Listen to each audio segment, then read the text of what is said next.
Some Minnesota criminal history records were made public when they weren't supposed to be. The state is blaming a website error for the distribution. According to the state's Department of Public Safety, certain records for nearly 600 people were accessible on Minnesota's criminal history website by mistake.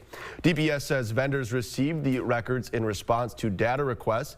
Non-public information pertaining to court actions was included due to the accidental data release.